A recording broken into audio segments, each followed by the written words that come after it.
The espresso machine in the corner office had been bleeding steam since 6 in the morning, and I was the only one who knew why. Third burner coil, left side, needed replacing back in March. I had put in the work order twice. Both times it came back with budget review pending. So there I was, 58 years old, on my hands and knees behind a server rack with a flashlight clenched between my back teeth. That machine was wired into the same breaker as the HVAC for the North Corridor, a detail I had discovered 15 years ago, during what the staff called the Great Monday Meltdown. Nobody else wrote that down. Nobody else ever did.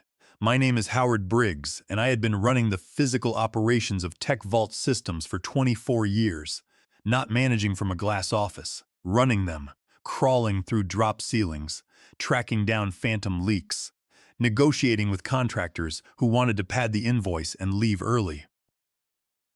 My business card said Infrastructure and Facilities Director, which was a polite way of saying that if the lights stayed on, the toilets flushed, and the server room stayed cool, it was because of me.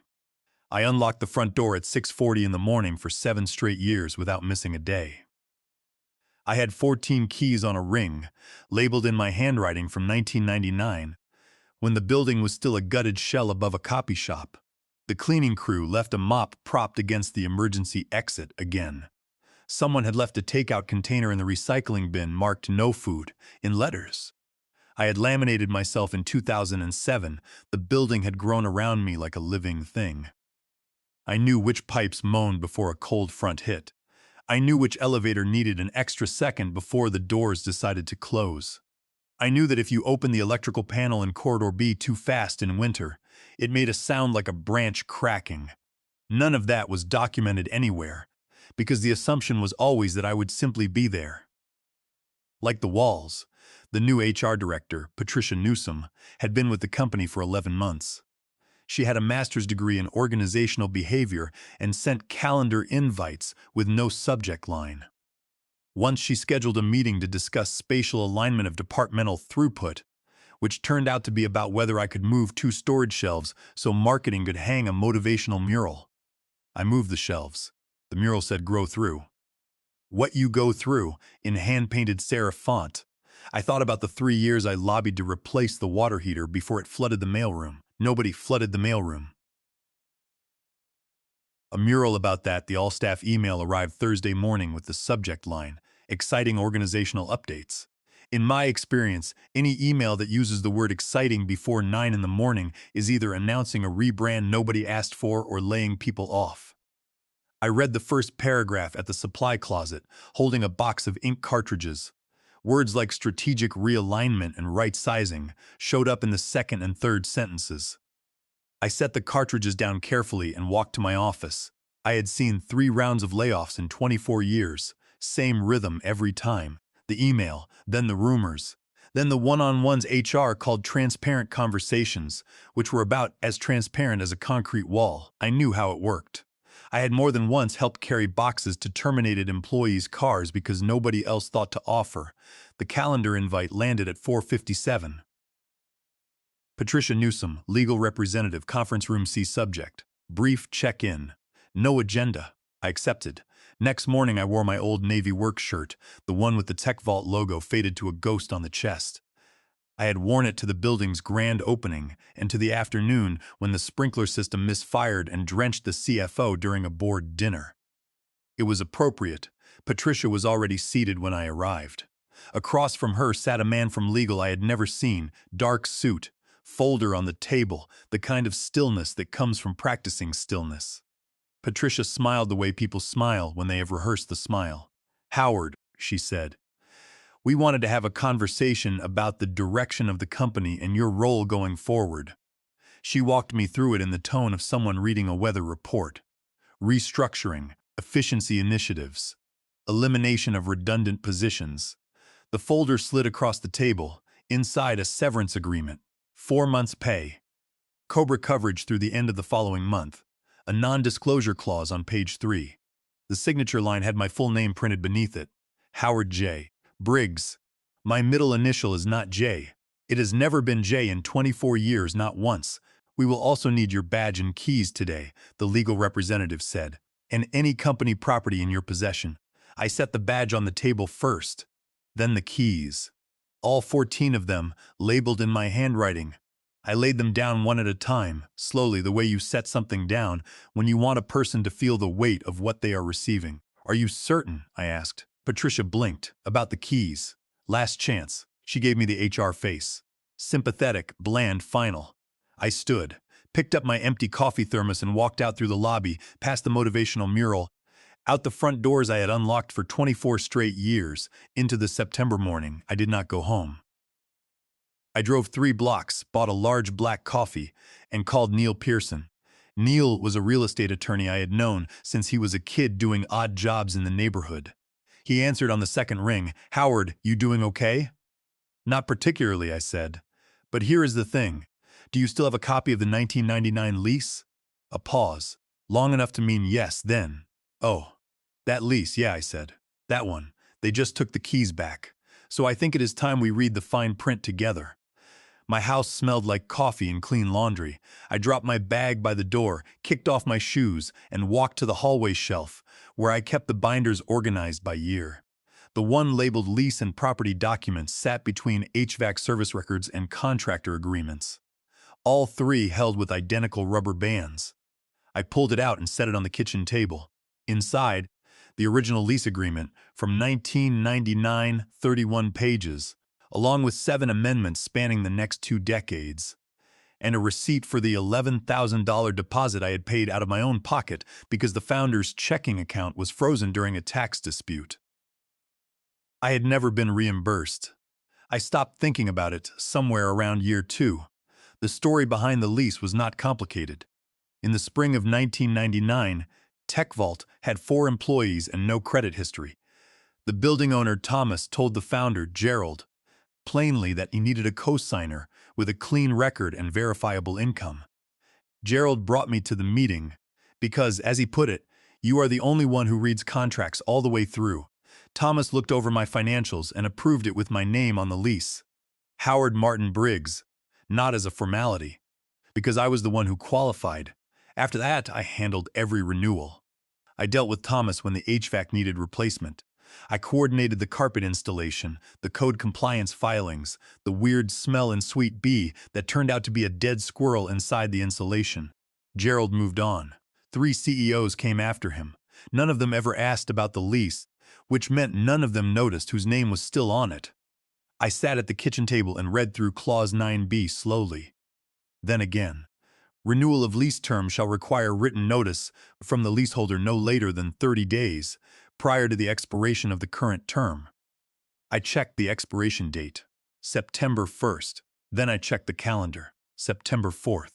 The day I had been walked out of the building, the renewal window had closed on August 1st. I had always handled it, marked it in my calendar every year for 2 decades. This year I had assumed, for the first time, that someone might pick it up. Nobody had. Nobody from legal had filed the notice. Nobody from operations had sent an email. Because the renewal process was Howard, and Howard had just been escorted out with a mistyped severance package. I texted Neil the relevant clauses that evening. "What does it mean if they miss the window by 34 days? He replied, "In 11 minutes. It converts to month under Clause 9B. And, as leaseholder of record, you can terminate with 30 days' notice." I read the message twice, set the phone down, looked at the original lease in front of me. I slept better that night than I had in months. Thomas, the property manager, had worked in the same 4th-floor office for longer than most of his tenants had been in business. He looked up when I walked in and had the expression of a man who already knew what kind of conversation this was going to be. I confirmed that no written renewal notice had been submitted for the TechVault lease prior to August 1st. He checked his system. Nothing logged. No email, no physical notice, nothing through the portal. Under Clause 9B, it converts to month, correct? I placed the second document on his desk. Formal notice of lease termination, effective in 30 days. Incoming tenant, Apex Vitality Company, on a 5-year triple net contract at $16,800 per month. Thomas read through it without expression. "Do they know?" He asked. "Not yet." He initialed the notice in 2 places. "You want certified mail and email both?" "Yes." And please mark the delivery confirmation. I left his office and drove to the county courthouse. The eviction filing covered 3 grounds: failure to renew within the specified window, material breach due to subletting a rear office to a consultant without leaseholder authorization, which I had found through the building visitor log system I still had admin access to, and failure to respond to the termination notice. The confirmation email arrived in my inbox before I reached the parking lot exit. That evening, Patricia Newsom sent me an email. Subject: confirmation of returned property. She wanted me to confirm in writing that I had returned all company property, including documentation, keys, and physical or digital assets. She had carbon copied 7 people, including the CEO, the CFO, and 2 members of the legal department. I read it twice. Then I hit reply all. My response was 4 words, including the ones you forgot. I sent it and went to alphabetize my spice cabinet. A man needs order somewhere. The county notice was a single page in the kind of font that means business. Plaintiff: Howard Martin Briggs. Defendant: Tech Vault Systems, Suite 211. Notice of termination and demand to vacate premises. Effective date: 30 days from posting. Thomas's office sent it priority certified mail and attached a scanned copy to a formal email, both addressed to the company's registered legal address and directly to Donovan Parr, CEO. Standard procedure. Time-stamped and documented. The certified letter arrived on a Tuesday. The front desk was covered by a temp named Bria, brought in while HR figured out whether they still needed a full-time reception position. She received the envelope, looked at the county courthouse return address, and placed it in the overflow tray between branded merchandise and office supplies. It sat there for 2 days. Meanwhile, I was home fixing things. The latch on the back gate had been sticking since winter. The storage room I had been threatening to organize for 6 years finally got organized. I went through my tools and threw out anything corroded beyond use. A smaller pile than I expected. Neil called on Wednesday to confirm the judge had reviewed the filing and found no procedural issues. The eviction was formally on record. Carl Odom sent me a text Thursday morning. Carl had worked facilities alongside me for 11 years. The kind of man who showed up early and stayed late without being asked. "Something strange is going on over here," he wrote. "Front office got a letter from the county. Nobody's talking, but the vibe is different." "You doing okay?" "Better than okay," I wrote back. "Let things take their course." He sent a thumbs up and said nothing else, which was exactly the right response. By Friday, Patricia had gone through the overflow tray, looking for a missing equipment invoice, and found the county envelope. She opened it, read the first paragraph, and went quiet. According to Carl, she walked from the front desk to the elevator in complete silence, which was unusual for a woman who narrated most of her own movements. Donovan Parr received his copy in a scanned email the same afternoon. He forwarded it to his executive assistant with a message Carl heard about secondhand through the facility's group chat. "What the hell is this? Get the lawyers on the phone." Legal was dealing with an acquisition process, which meant nobody pulled up the original lease until late Friday afternoon, when a junior attorney finally found the digital copy in the document management system and got to page 1, where the leaseholder name sat in clear, plain type. The emergency leadership call happened Saturday. Carl heard about it from the office manager who handled the booking. The CEO, CFO, General Counsel, and VP of Operations. 90 minutes on a Saturday, unprecedented in company history. By Sunday evening, Parr called me. I was midway through a chapter of a history book. The screen lit up with his name. I let it ring 4 times and picked up on the 4th. "This is Howard. You need to call off whatever this is." His voice had the tight quality of a man who had spent the weekend being told a problem he had created was not going to solve itself. "You are evicting an entire company.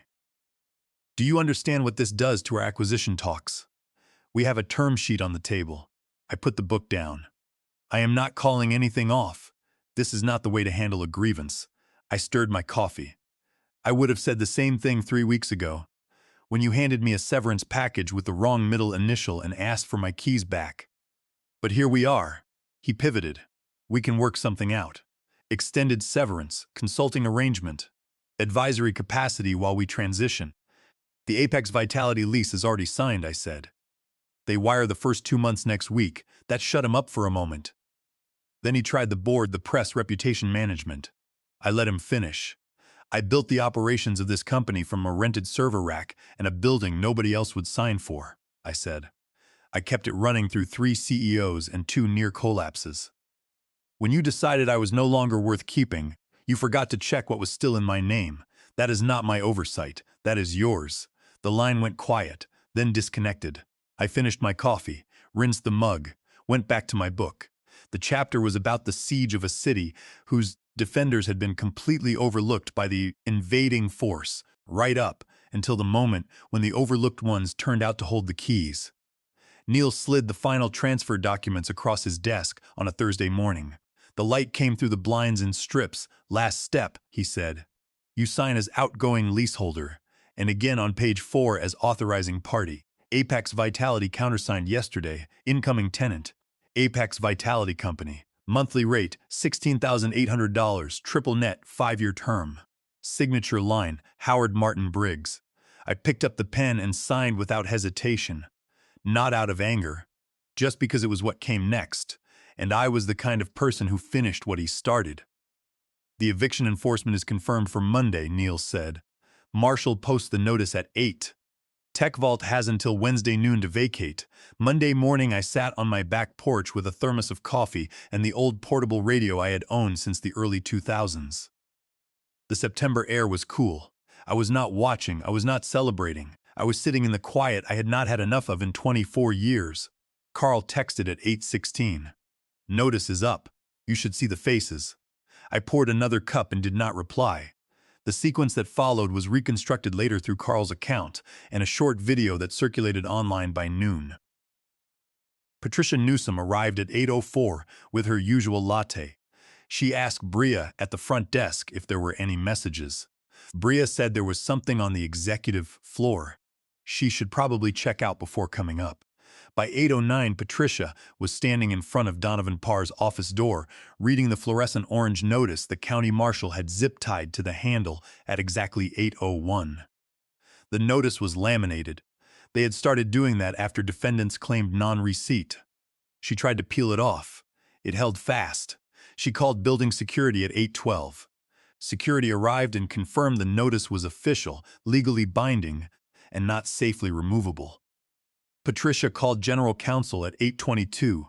Parr arrived at 8:31 in a suit that looked like it had been put on quickly.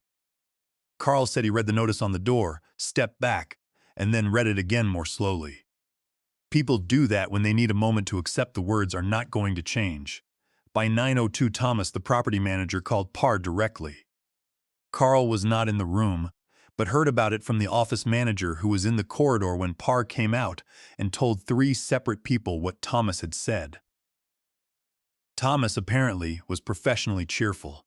He confirmed the company had failed to file a renewal notice within the contractual window. He noted he had assumed the silence was intentional. He confirmed the new tenancy agreement was executed and binding. By 10:15, someone finally pulled the scanned lease from the document system, found page 1. Found the name. Carl sent me a message at 10:22. They found it. I was at the hardware store buying weather stripping for the back door. I read the message in the parking lot, bought the weather stripping, and drove home. Carl called that afternoon from the parking structure where reception could not hear him. Howard, he said. The chair thing happened. I set down the weather stripping. What chair thing? Parr, he said in the loading bay. They started moving things to a truck, and there was a disagreement about which equipment was company property and which was covered under the facility agreement. He threw a folding chair against the side of the truck. I looked out the window at the gate I had fixed that week, swinging correctly on its new latch. Someone filmed it, Carl continued. Caption says something like, "When your office karma hits back harder than your acquisition talks." I am not going to watch it, I said. Probably wise, he said. He paused. Most people here think you did the right thing. Not all of them will say it, but most of them think it. I told him I appreciated that. We stayed on the phone for a few minutes, talking about nothing in particular, which was the way Carl and I had always communicated when something needed to be acknowledged without being made larger than it was. That evening, a courier arrived with a wicker basket. Inside, loose-leaf tea, 2 jars of small batch honey, beeswax candles, and a note in careful longhand, Mr. Briggs. We know what this space has meant to someone who looked after it for so long. We intend to take care of it just as well. The Apex Vitality Team. I set the basket on the kitchen counter and read the note twice. Then I put the kettle on. In the hallway, on the wall between my father's photograph and a framed copy of the building permit. From 1999, I had a small brass hook. It had held a spare key for as long as I could remember. Now that hook was empty.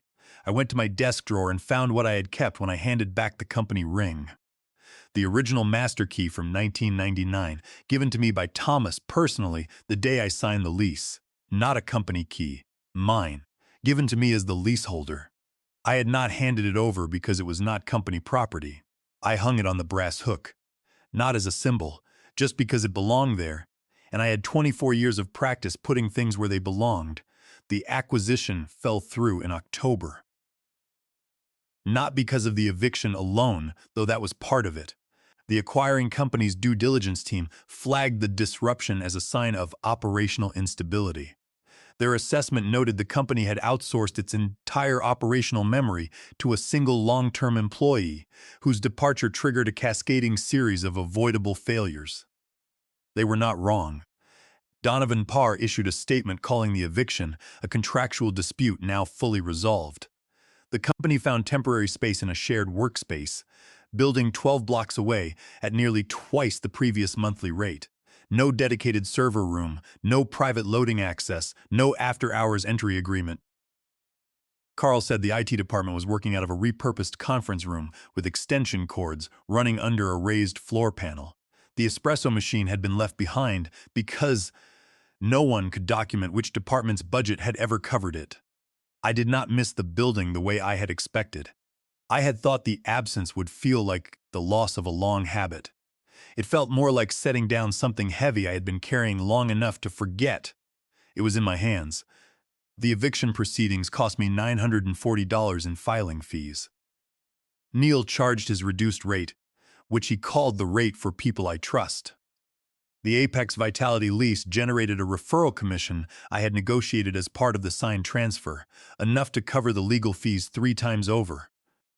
I put it in a savings account I had been meaning to fund properly for the past decade. In November, a commercial real estate consulting firm contacted me after seeing a brief mention of the case in a business news brief. They wanted someone with deep institutional knowledge of lease management, facilities operations, and building systems.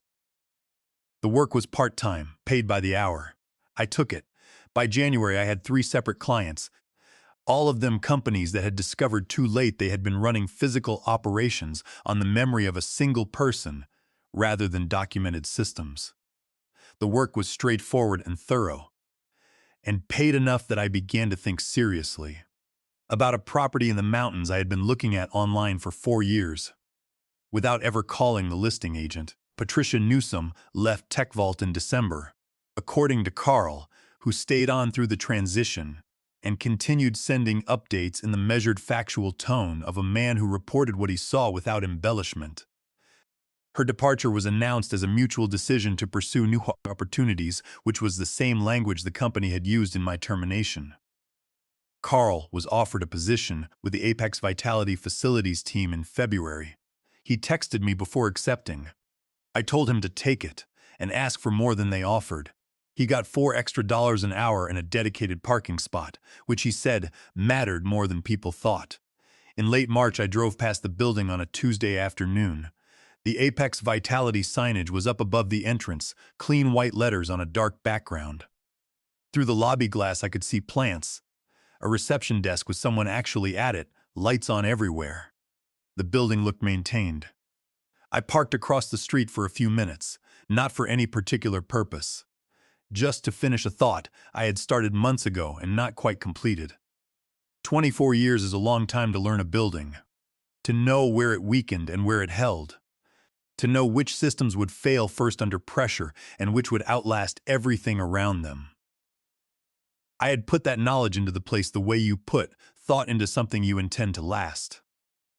I had done it without asking for recognition, because that was the kind of man I was, and the kind of work I believed in. What I had not understood for most of those 24 years was that doing good work quietly does not obligate the people you do it for to notice. It just means you are the one left holding the documentation when they forget to read it. They fired me on a Thursday. By the following Monday, they were trespassers, not because of malice on my part, not as a planned act of anything, just because the paperwork told the truth that the people around me had long since stopped reading. And I was still the kind of person who read every page and kept the copy.